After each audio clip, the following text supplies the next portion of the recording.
Quien dijo que la animación era solo para niños, estaba muy equivocado. ¿Cómo están, gentita? El día de hoy les traigo un iceberg que me encontré navegando por Reddit, y vaya que descubrí un montón de películas que ni yo conocía, y eso que soy mucho de mirar películas bien raras los domingos en la noche acompañado con el perro y un forloco. Digo, las películas que veremos a continuación están compuestas por el formato de animación en todas sus formas, desde lo más simple como el 2D hasta lo más complejo como el stop motion, que por su estilo, se le ha encasillado en ser un género solo para niños. Pero, en cada uno de los puestos de este nielote veremos que todos ellos comparten en tener una vibra bastante perturbadora o lograr un ambiente que cause incomodidad, como también recurrir a la esencia para tener un impacto en el espectador. Así que acompáñenme en este viaje para ver.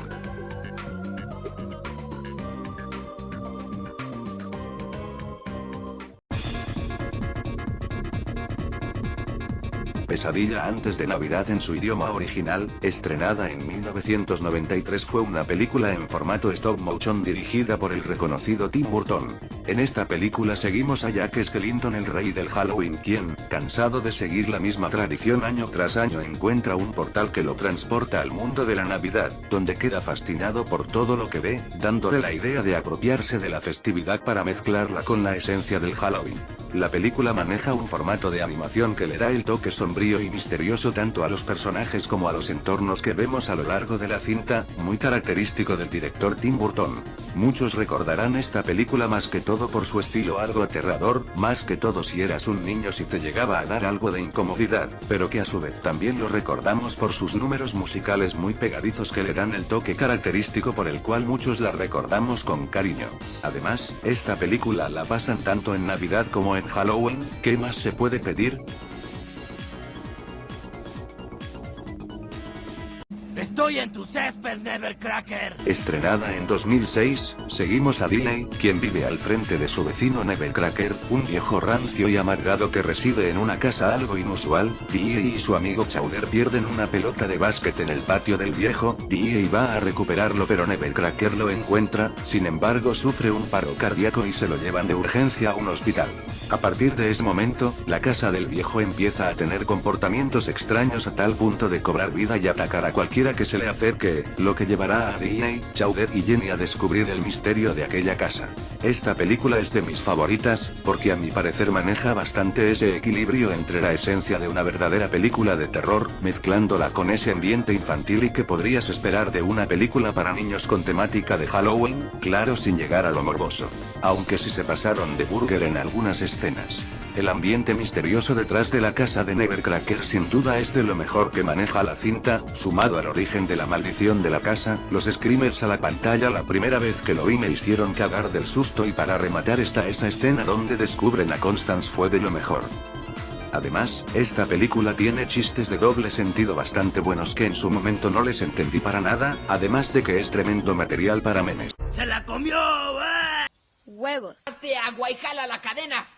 DJ, ¿tiene cerveza? Me voy a casa a hacer un gran sándwich de gelatina. Robé drogas por ti. DJ, ¿haces pipí en botellas? Estrenada en 2012 y dirigida por Tim Burton, sigue a Víctor Frankenstein, quien desafortunadamente pierde a su perro Sparky cuando es atropellado por un carro. Víctor, en vez de superar su pérdida, decide revivirlo y lo consigue. A partir de ese momento, Víctor decide esconder a Sparky de la gente. A medida que se desarrolla la película, Víctor, a pedido de sus amigos, realiza varios experimentos que no terminan como esperaban. Los amigos de Víctor invaden su laboratorio para usar su fórmula para revivir a los muertos en varias mascotas que terminan convertidos en monstruos. Te habrás dado cuenta que esta película hace una muy buena referencia a la novela de Frankenstein y sobre todo a las clásicas películas de terror que estaban en un formato de blanco y negro. La cinta fue hecha en stop motion, lo que les facilitó a los diseñadores darles aspectos algo raros, por no decir perturbadores, a los personajes, lo cual le da el toque por el cual recordamos a la película, siendo este el sello personal de Tim Burton. Aunque, viéndola de nuevo, me di cuenta que también maneja temas filosóficos relacionados a la ciencia, referido a los avances que se consiguen con esta, siendo la moral o lo ético el impedimento para el progreso. Si no me creen, vean nomás esta escena. Serías un buen científico, Víctor. Sí, pero nadie los quiere. Quieren lo que la ciencia les ofrece, pero no las interrogantes, no. No quieran las interrogantes de la ciencia.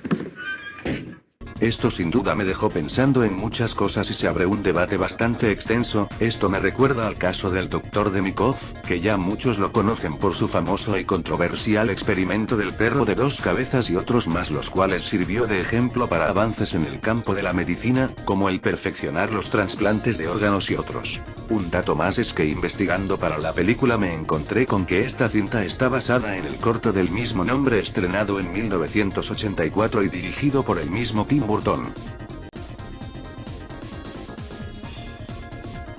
O mejor llamado, El alucinante mundo de Norman X.E. Los españoles les ponen nombres bien pasados de lanza a sus películas. Estrenada en el 2012, seguimos a Norman, un chico que es capaz de hablar con los muertos, y que debido a ello es blanco de varias burlas por considerarlo un loco. Se entera por parte de su tío, que muy pronto se aproximará una especie de maldición de una bruja y que deberá de usar un libro mágico para evitar que ocurra. Norman se apresura a encontrar el libro y cuando está a punto de ejecutar el ritual, es interrumpido por el bully de su escuela, lo que provoca que se desate la maldición, trayendo a la vida a los muertos. Es entonces que Norman emprenderá una búsqueda para acabar con la maldición de la bruja.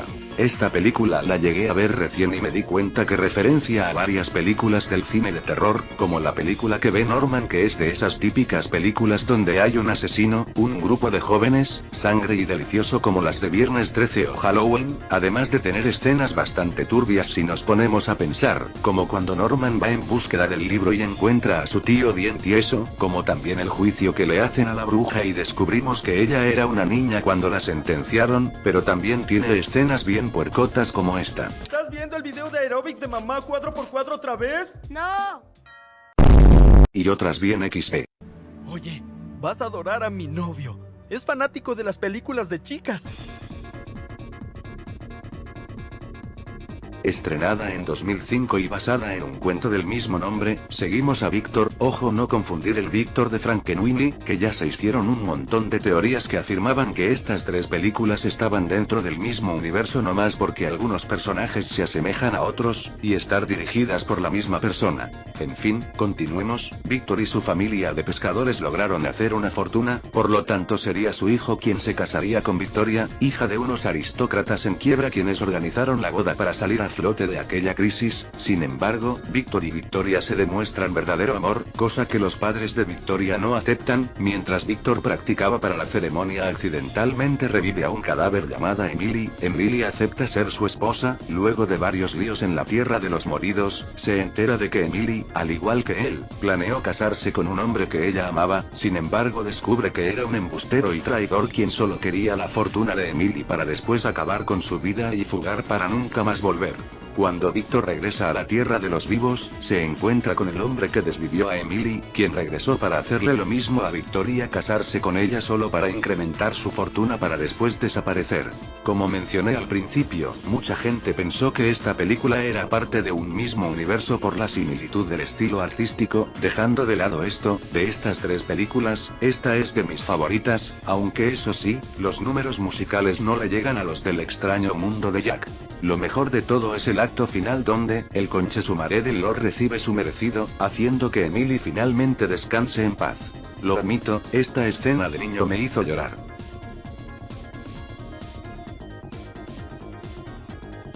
Estrenada en la plataforma de Netflix en 2022, son 3 cortos en formato stop motion que giran en torno a una misteriosa casa. No daré tantos spoilers porque está muy buena la película y recomiendo verla. La primera historia protagonizada por Raymond y su familia, los cuales viven en la misma casa por años. Un día los visita el amigo de Raymond quien le ofrece una casa a la familia a cambio de sus terrenos. Raymond firma sin pensarlo pero su hija mayor le parece extraño todo esto. Al entrar en la casa, su vida cambiará pero no de la mejor manera. La segunda historia transcurre en una época más actual en la misma casa, esta vez protagonizada por un ratón quien repara la casa para venderla, aunque no le pone mucho esfuerzo ya que hay un montón de plagas que invaden el lugar. El ratón organiza una fiesta para animar a los compradores pero falla. Sin embargo, 2 ratones un tanto extraños están interesados en comprar la casa. A partir de ese momento la vida de nuestro protagonista se convertiría en un infierno con la llegada de estos 2 haciéndole perder la cordura. La tercera historia es protagonizada protagonizada por Rosa, una gata quien alquila la misma casa para dos vecinos que no le pagan la renta desde hace tiempo. Ella necesita el dinero para reparar la casa que está en pésimas condiciones y cayéndose a pedazos. Sin embargo, la llegada de un nuevo inquilino le abriría los ojos a Rosa, quien se daría cuenta de su obsesión materialista con la casa. Toda esta cinta nos pregunta sobre qué es lo que hace al hogar un hogar. ¿Serán las cosas materiales? ¿Las comodidades?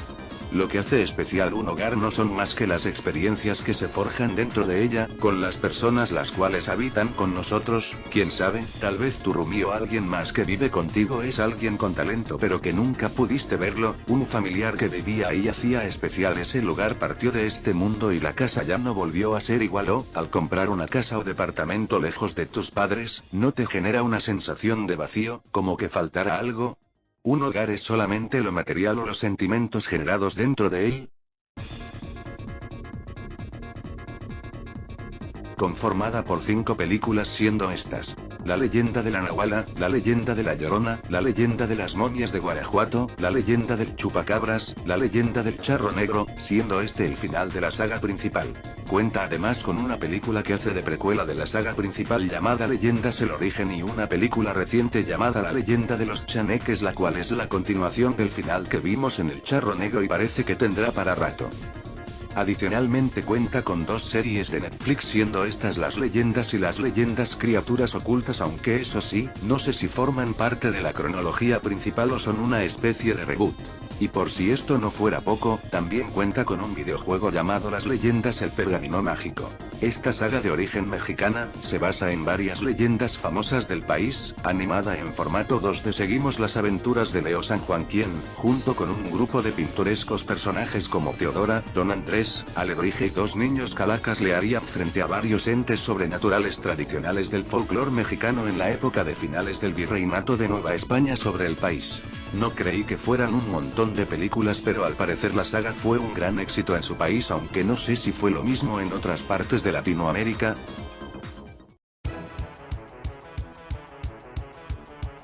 Quien no conoce esta película, muchos pensaron que por el formato stop motion era para niños, sin pensar en el tremendo trauma que se llevarían. Estrenada en 2009 a cargo del estudio Laika, quienes produjeron Paranorman, Boxtrolls y Cubo, basada en la novela del mismo nombre. La historia sigue a Coraline, quien se muda de casa junto a sus padres a su nuevo hogar. La protagonista se siente bastante incómoda con su nueva vida, bastante aburrida, hasta que un día encuentra una puerta secreta la cual la transporta a otra dimensión donde hay copias idénticas de la gente del mundo real, solo que en vez de ojos tienen botones como si fueran muñecos. Ahí se encuentra con copias de sus padres, quienes son más animados y la hacen feliz. Es por eso que cada noche viaja a ese otro mundo para escapar de su realidad. Sin embargo, sus vecinos del mundo real le advierten de un peligro relacionado con aquella puerta secreta. Ella los ignora, pero sería demasiado tarde cuando descubra la verdad detrás de la otra madre.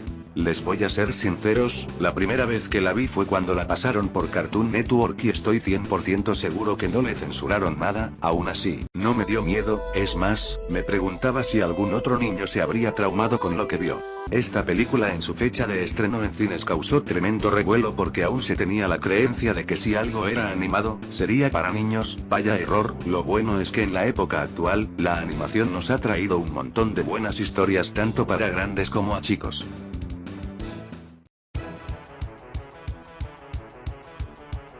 O también llamada Francis, el vagabundo de la noche, estrenada en 1994 de origen alemán y basada en la novela del mismo nombre. Seguimos a Francis, un gato que se mudó con sus dueños a un nuevo vecindario. Todo parecía ir bien, sin embargo, en el lugar se habrían suscitado varios asesinatos hacia varios gatos de la zona. Es entonces cuando Francis junto con un grupo de gatos se dedicarían a desentrañar el misterio de la ola de asesinatos que se acrecienta cada vez más, sin saber que el responsable está más cerca de lo que creen. Misterio, drama, acción, sangre y sexo, es lo que tenemos en esta película. La animación y el diseño de personajes es lo que más llega a resaltar en esta cinta. La historia te atrapa de principio a fin y, desde su planeación, estaba enfocado en un público adulto, porque no se contuvieron en lo más mínimo con las escenas así. Cuando dije que había una escena de sexo, no lo decía en broma. El protagonista se culea a una gata así en toda una escena.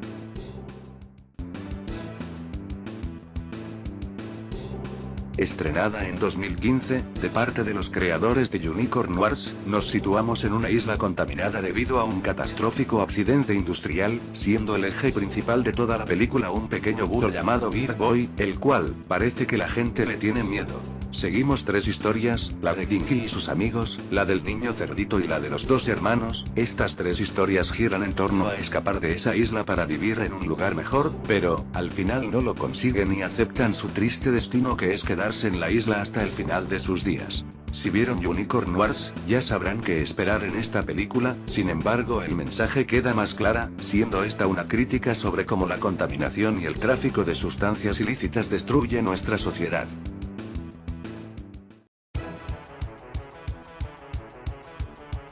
Más de uno recordará esta película por aquel episodio de South Park donde la parodiaban bastante bien con escenas muy cagadas. Solo puedo mostrar estos 2 clips porque luego hay un montón de tetas, globos, magumbos, misiles, melones, lecheros balísticos, pechos, pechugas, cocos, parachoques, lolas, maracas, ungabungas, bazucas espartanas. La película es una antología de varias historias que vendrían siendo adaptaciones de la revista americana de los años 70 con el mismo nombre, la cual relata varias historias alucinantes, mezclando fantasía, ciencia ficción y sobre todo erotismo, lo que todo hombre busca ver en una película. En su realización se vieron involucrados varios estudios de animación quienes dieron vida a cada historia. La cinta las adapta bastante bien añadiéndole una potente banda sonora que le da el toque característico al largometraje. Viendo la película para hacer el resumen, me di cuenta que la historia de Harry Canyon, o sea la del taxista, o sea de este man, me recuerda bastante a la trama del Quinto Elemento. Tenemos al taxista todo un gigachá que no le teme al peligro, a la fe vieja misteriosa, como Te amo Mila Jovovich, y el objeto mágico de suma importancia para la trama. Estrenada en 2014, está basada en hechos reales que vivieron 5 mujeres de la familia de la directora. Seguimos a Ana, una mujer de Letonia que se enamora de un empresario de edad mucho mayor que ella. Sin embargo, su marido es bastante celoso por lo que la esconde en un bosque lejos de los demás hombres, donde tiene 8 hijos. Pero la Gran Depresión, la Segunda Guerra Mundial y las invasiones de los soviéticos y los nazis los golpean bastante duro. Aún así, Ana consigue salir adelante pero con varias secuelas mentales las cuales heredaría a su nieta Signe años más tarde. La película maneja un formato de animación bastante curioso, me recuerda a un tipo de arte así bien psicodélico.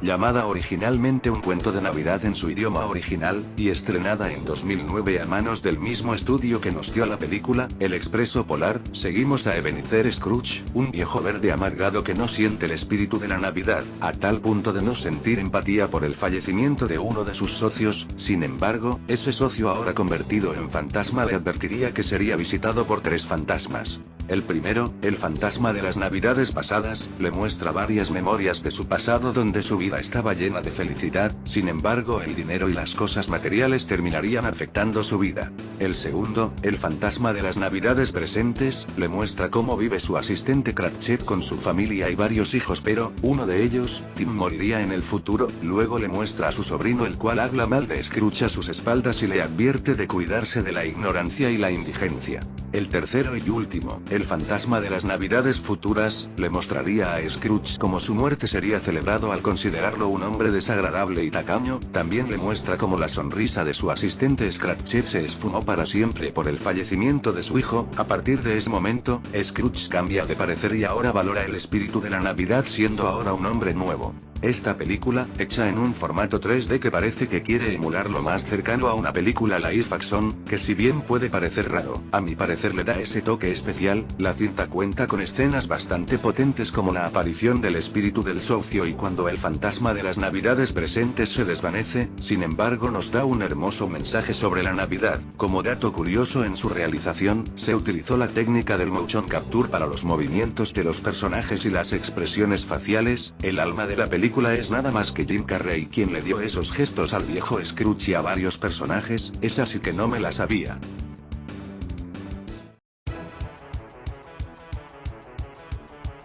estrenada el 9 del mes 9 del año 2009, ambientada después de la Primera Guerra Mundial. Seguimos a 9, un pequeño robot que explora un mundo devastado por una guerra. En el camino se encuentra con otro robot igual que el llamado 2, quien le otorga la capacidad de hablar. Sin embargo, son atacados por una criatura robótica que captura a 2 y se lleva el artefacto que tenía 9. 9 es rescatado por 5, quien lo lleva a un refugio donde se reúnen con varios robots iguales a 9, siendo 1 el líder quien ya dio por perdido a 2. Sin embargo, 9 junto con 5 emprenden la búsqueda de 2, luego de destruir a la máquina gracias a 7, también hallan el artefacto que llama la atención de 9, manipulándolo y accidentalmente despertando a una máquina mucho más grande quien empieza a fabricar varios robots para cazar a 9 y los refugiados. 9 y los demás se enterarían que ellos son fragmentos del alma de un científico, quien también construyó la enorme máquina, pero esta le fue arrebatada por el gobierno para usarlo con el fin de producir armamento bélico y robots para usarlos en la guerra. La máquina terminaría adquiriendo conciencia y exterminaría a la humanidad, siendo 9 y su grupo los últimos vestigios de la hombre. Esta película tiene algo que me gusta, tal vez por la ambientación que me recuerda bastante a Fallout y al videojuego Wolfenstein. La cinta originalmente fue un corto hecho por Shane Acker como un trabajo universitario, sin embargo, entraría Tim Burton quien le gustó tanto esta mini historia que al final terminaría realizándole un largometraje, aunque en su momento pasaría bastante desapercibida. Como vemos en la cinta, hay varios elementos presentes tales como la guerra, la inteligencia artificial, la muerte y el alma. Personalmente, no me atrajo la película cuando vi la portada en mi puesto favorito de discos piratas. No sería tiempo después que la pasarían en el bus donde viajaba y conocería esta increíble cinta. Ahora que me lo pregunto, en los buses vi varias películas que terminaron siendo mis favoritas. Tal vez es el destino presentándome estas obras del séptimo arte.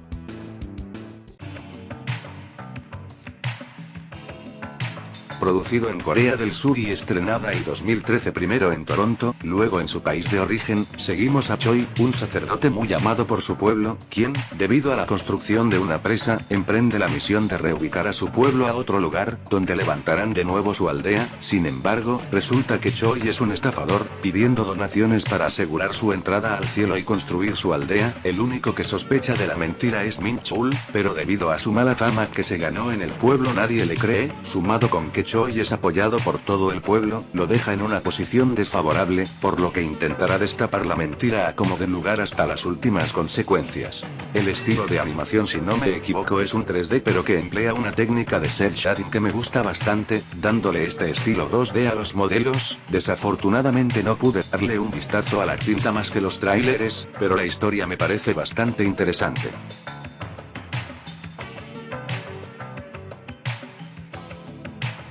Otra cinta producida en Corea del Sur, estrenada en 2011, seguimos a dos amigos que se reencuentran luego de mucho tiempo, siendo estos Kyung-min y Hong-suk. Mientras beben, empiezan a recordar su época de escuela, siendo ellos un grupo de marginados, ligados y sometidos a una cadena de mando impuesto por los mismos estudiantes, en donde los profesores ni siquiera se toman la molestia de investigar aquellas movidas, siendo ellos parte del problema generándoles consecuencias a futuro.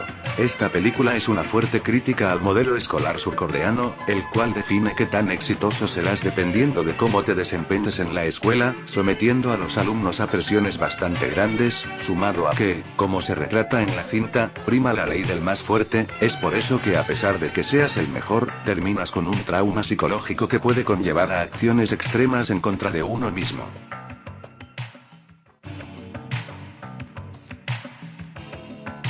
De origen chino, estrenada en el año 2018, seguimos a Xiao Zhan, un joven que trabaja para una pandilla que le roba a su jefe una bolsa que contiene 1.000.000 de yuanes, para financiar un viaje a Corea del Sur de su novia para salvar su fallida cirugía plástica. Aunque traté de buscar alguna manera de verla, solo encontré algunos clips, pero según lo poco que encontré, esta película es más una comedia oscura y de suspenso, enfocada al público adulto. Estrenada en 2010 y basada en el videojuego del mismo nombre, el cual se basa en el libro de la Divina Comedia, seguimos a Dante, quien luego de regresar de las cruzadas para reunirse con su amada Beatriz, descubre el horror, ya que su padre y su prometida están bien moridos. El alma de Beatriz es arrastrada al infierno por el mismísimo Lucifer, por lo que Dante decide hacer hasta lo imposible para recuperar a su amada, desde entrar al mismísimo infierno, enfrentar hordas de demonios hasta incluso pelear con sus propios demonios internos. Sin embargo, él no estará solo, estará acompañado por Virgilio, un reconocido poeta romano, quien será su guía en esta odisea, pero tarde que temprano se daría cuenta de que todo este problema sería ocasionado por su culpa. Esto no detiene a Dante, ya que, a pesar de cometer varios pecados, está decidido a remediar todo aquello y buscar el perdón de Dios para salvar a Beatriz, armado con la guadaña de la muerte, la cruz de su amada y mucha fe en nuestro Señor y Salvador Jesucristo. No se rendirá hasta conseguir su objetivo. Esta película fue producida en colaboración con estudios de animación americanos, coreanos y japoneses. El estilo de animación cambia a medida que Dante se va adentrando cada vez más en el infierno, aunque para algunos les puede parecer extraño como también molesto.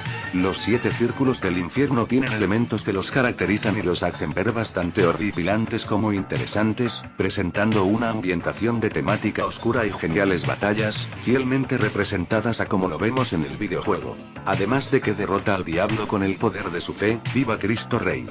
Desafortunadamente, al mismo videojuego y a su estudio no le fueron bien por ser considerado como una copia de God of War, por lo que jamás tendremos alguna continuación de la historia, que quedó en suspenso y hasta en el mismo final se nos deja claro aquello. Una pena.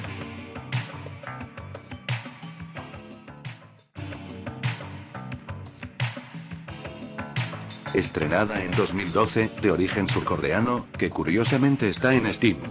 Bueno, estaba. Seguimos a Padak, una caballa la cual termina llegando a la pecera de un restaurante del tipo Ikizukuri, que es un local donde sirven a los peces prácticamente vivos. Y aún retorciéndose en medio de una agonía más allá de lo imaginable, mientras esperan a que alguien acabe con su tormento. En la pecera se encuentra con varios peces, entre ellos siendo el lenguado el que mayor importancia tendrá en la trama. Los peces hacen todo lo posible para sobrevivir y evitar ser cocinados. Padak trata de convencerlos para escapar e ir al mar, pero el lenguado no lo permitiría, lo que desencadena varias disputas entre los peces. La película está animada en un formato 3D, aunque parece que le pusieron más esfuerzo a los peces que a los humanos. Además, cuenta con varios números musicales muy buenos, los cuales presentan diferentes tipos de animación. La cinta no se contiene al momento de mostrarnos las brutales muertes de los peces, retratando sin censura la manera en cómo estos son preparados en la vida real.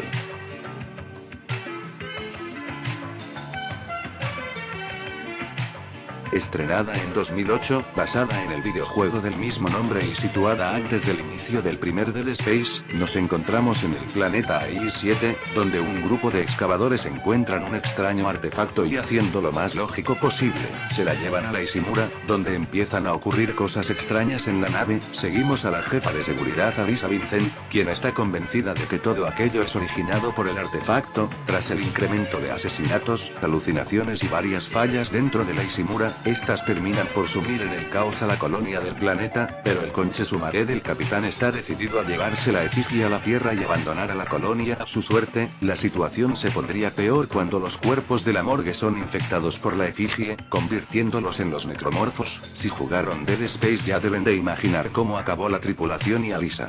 La película está animada en un formato 2D y el estilo artístico me recuerda bastante a las películas animadas de DC Comics. Sin embargo, hay algo que no me cuadra. Al final de la cinta, Alisa es la quien manda el mensaje de auxilio y no Nicole, aunque ella tiene una breve aparición y menciona que tiene novio, refiriéndose a Isaac Clarke, el protagonista del videojuego.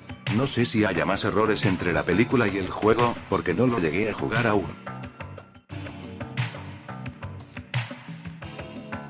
De origen británico, estrenada en 1982, basada en la novela del mismo nombre, nos situamos al norte de Inglaterra, en un laboratorio donde se experimentan con perros de las maneras más crueles. Seguimos a Rose y Smith, quienes, tras el descuido de un científico, logran salir de sus celdas y buscan la manera de escapar de ese lugar, encontrándose con varios animales que también eran sometidos a experimentos. Felizmente logran escapar de las instalaciones, pero los experimentos que les hicieron les dejaron varios varias secuelas psicológicas, lo que les dificulta adaptarse a vivir en las calles. Por si esto no fuera poco, todo les iría saliendo mal en peor.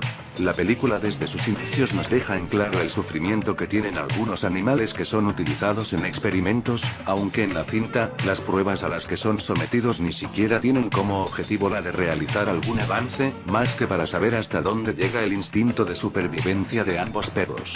La situación de ambos protagonistas es más que deprimente, porque Snitter es quien más fue afectado, empezando por la culpa que siente al provocar accidentalmente el fallecimiento de su dueño, así como por las pruebas que hicieron en su cerebro, perdiendo gradualmente la cordura, y el final abierto a la interpretación no parece que sea alentador. Sin embargo, en la novela original, en su segunda edición, se nos da un final más esperanzador donde el dueño de Snitter rescata a ambos perros.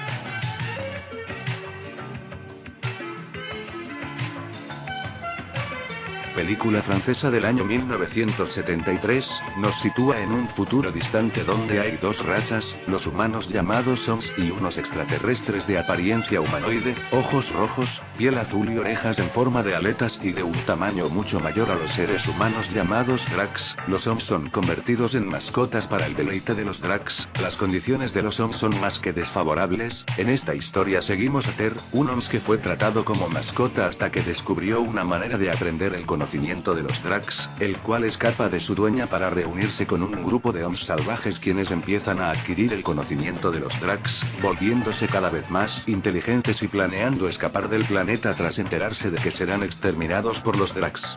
Esta película es rara, aunque el estilo artístico me gusta, es como ver pinturas en óleo moviéndose, el diseño de los entornos y ambientes surrealistas me parecen curiosos. Mencioné anteriormente que el estilo se asemejaban a pinturas, es porque toma referencias de los artistas Ronald Topor, Salvador Dalí y Giorgio de Chirico, entre otros.